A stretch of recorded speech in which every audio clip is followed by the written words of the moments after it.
성매매 뿌리를 뽑겠다며 야심차게 시행했던 성매매 특별법이 오늘로 10년이 됩니다. 특별법까지 만들어서 매춘과의 전쟁을 벌였던 우리 사회, 과연 10년이 지난 지금 얼마나 달라진 걸까요?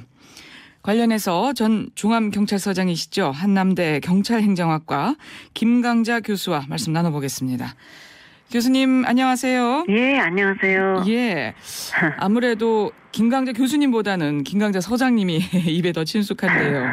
예, 그 종암경찰서장 시절에 미아리 텍사스촌이라고 불렸던 집창촌 집중 단속했던 일 참 많은 분들이 기억하고 계실 것 같습니다.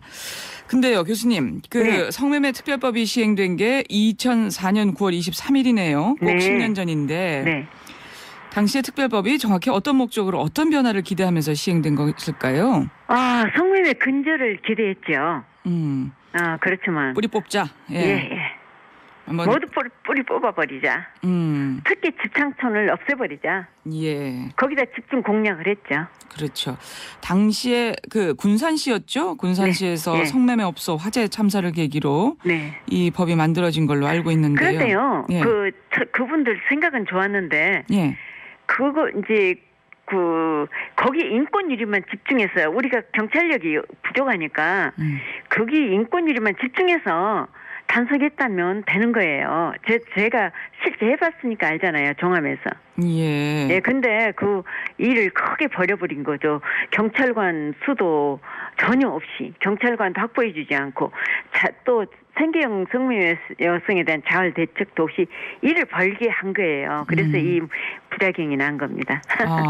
단속 인력은 여전히 늘어나지도 않았고. 네, 전혀 안 줬어요. 한 명도. 자활 대책도 없이 그냥 턱하니 특별법만 만들어놨다. 그렇습니다. 그러면 그래서 소개 효과를 거뒀다고는 볼 수 없다 이런 말씀이신가요? 오히려 부작용이 성매매가 범죄자라는 인식은 심어졌습니다. 네. 그렇지만 그 인식이 있음에도 불구하고 경찰의 제대로 된 단속이 이루어질 수 없다는 걸 알고 있어요. 범죄라는 걸 알고 있으면서도. 예. 그래서 성매매는 계속 이루어지고 있다는 거죠. 그리고 찔뻑거리니까 경찰이 찔뻑거리고 있잖아요. 제대로 된 단속은 못하지만 찔뻑거리고 있어요. 찔퍽거리고 있다. 그건 무슨 말이냐면 예.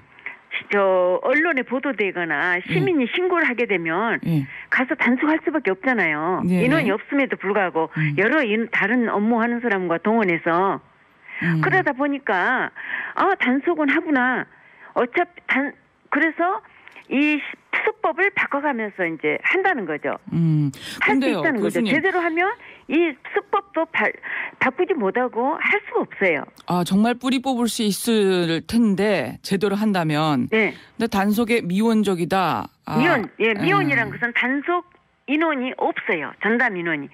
성매매 특별법을 제정할 때 이 단속 경찰관을 확충해 줬어야 해요. 그 예산으로. 예. 근데 그런 조치가 전혀 없었어요. 그러니까 순전히 지금 인력의 문제인가요? 아니면 좀 단속에 대한 의지의 문제도 있지 않습니까?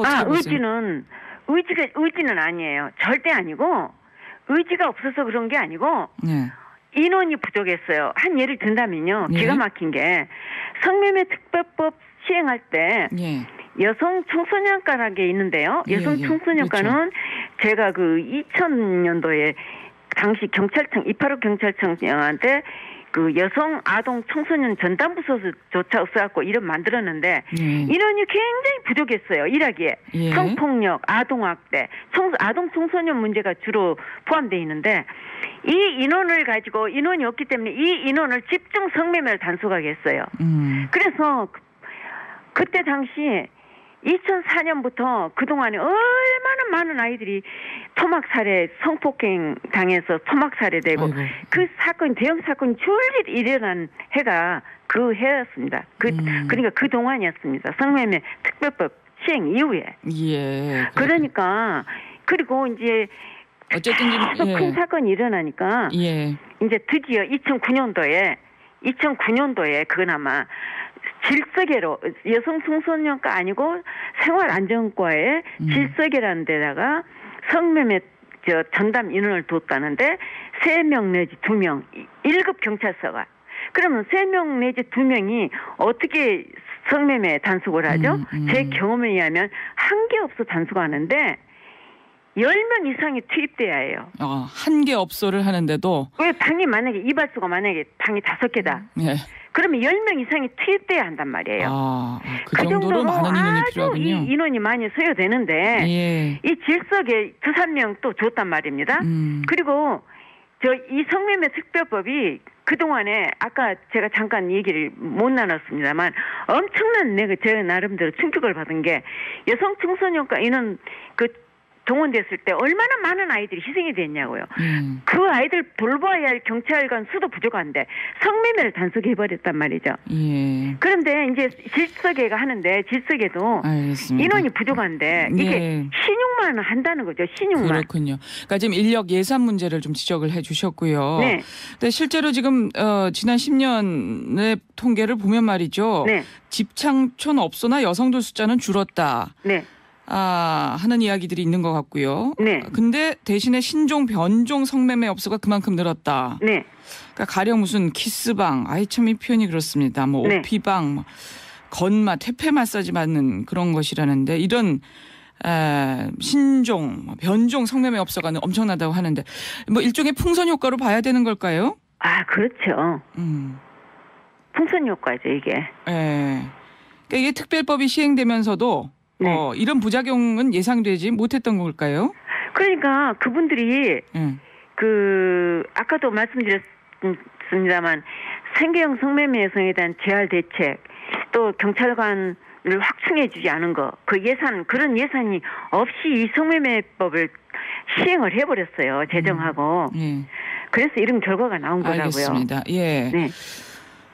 교수님께서는 몇 년 전에 지난 2012년으로 기억하는데 우리나라에 제한적 공창제가 필요하다 이렇게 주장하신 적이 있어요? 그렇습니다. 예. 그러니까 시행 전부터 제정하려 할 때 그 제정을 막기 위해서 그런 얘기를 한 겁니다. 그러니까 매춘업을 제도권 안에 두고 정부의 관리 감독하에 제한적으로 허용하자. 네. 이런 말씀이신 거죠? 그렇죠. 그렇지만 엄성형은 제대로 단속하지 않은 거죠. 경찰관을 확보해서. 전담 경찰관을 확보해서. 예. 그러니까 지금도 이 소신에는 변함이 없으시고요. 네. 예. 그러니까 제한적 공창제를 꼭 도입해야 된다는 이유에 대해서는 어떻게 설명하시겠어요? 이유는요. 지금 현재 우리나라가 생계형 성매매 여성에 대한 재활을 도울 수 있는 그 예산이 없어요. 천문학적 숫자가 요구돼요.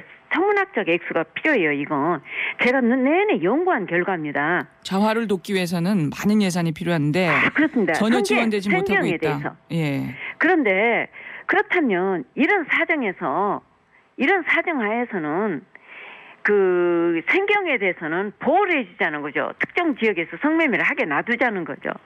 그러면서 여기에서 또 한편 이런 상태에서 재활을 돕다는 거죠.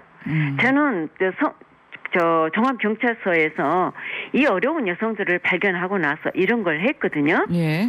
그랬더니 딱 1년이었습니다. 그리고 전문 인력도 없었는데 11명을 재활을 시켰어요. 예. 그 사회 복귀를 시켰어요. 예. 그러니까 이게 보험급도 제대로 받게 업주를 감독하면서 이 화대를 제대로 받게 해주고 또 빚도 없게 해주고 그러니까 돈이 불어나더라고요. 이 여성들이. 예. 이 불어난 돈을 가지고 이만큼 너는 자활할 수 있는 돈이 생겼으니까 한번 재활을 해보자. 사회로 복귀해봐라 하는 식으로 여러 가지 지원을 해준 거죠. 그러니까 재활 대책이 없으면 결국 매춘 여성은 다시 이 성매매 업소로 돌아올 수밖에 없다. 이런 말씀이시군요. 예, 그러니까 다시 돌아올 수도 없으니까 없는데 저희들이 이 돈이 성매매 여성을 저희들이 화대를 제대로 관리해 줬다 그랬잖아요. 예. 업주가 착복을 못하게 하고. 예. 그랬더니 돈이 많이 모아졌더라니까요. 그러니까 어떤 현실적인 선택으로 이런 제한적인 공창제를 주장하시는 것 같아요. 지금 재활 대책도 안 되고 있고 그 과중에 성매매 여성들의 인권은 지금 철저하게 또 유린되고 있다 보니까 제한된 지역에서 합법적으로 허용하고 나머지는 철저히 단속이 필요하다. 이런 생각이신 것 같고요. 예. 이런 공창제 도입이 어떤 성범죄를 줄이는 또 한 방법이 될 수도 있다고 보시는 거고요. 그렇죠. 왜냐하면 우리 사회는 다양한 사람들이 있지 않습니까? 비이성적이고 성욕이 강하고 성적 파트너가 없는 사람은 성범죄를 저지를 가능성이 있어요. 예. 이런 것을 볼 때 우리가 그 범죄에 좀 줄이는 데 도움이 될 수 있지 않겠어요? 예. 성매매 여성에 대한 국가적인 보호 책임을 대폭 확대하는 내용의 성매매 네. 피해자 보호법. 네.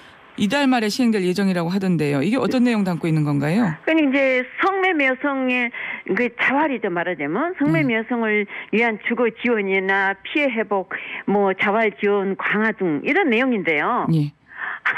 아니 지금도 못 하고 있는데 그 천문학적 그 실제적으로 하려면은 신용에 그치면 안 되고요. 예. 실제적으로 저 자활이 이루어지려면 천문학적 예산이 필요하다니까요. 예. 예를 든다면 자꾸만 법만 만들고 지금 예선이나 어떤 다른 지원책은 없다. 이런 말씀으로. 예. 알겠습니다. 저희가 시간 관계상 교수님의 말씀 여기서 좀 정리를 하겠습니다. 예. 말씀 잘 들었습니다. 고맙습니다. 네, 감사합니다. 예. 자, 성매매 특별법 시행 10년을 맞이해서 김강자 교수님과 말씀을 나눠봤는데요. 뭐 몇 년 전에 여성가족부 집계를 보면 성매매 여성 수 2010년인데 14만 5,600명, 성매매 건수 4,394만 건, 뭐 엄청납니다. 예. 어떻게든 꼭 정말 대책이 제대로 된 대책이 마련이 돼야 될 것 같고요. 오늘은 김강재 교수님의 개인적인 견해를 중심으로 해서 좀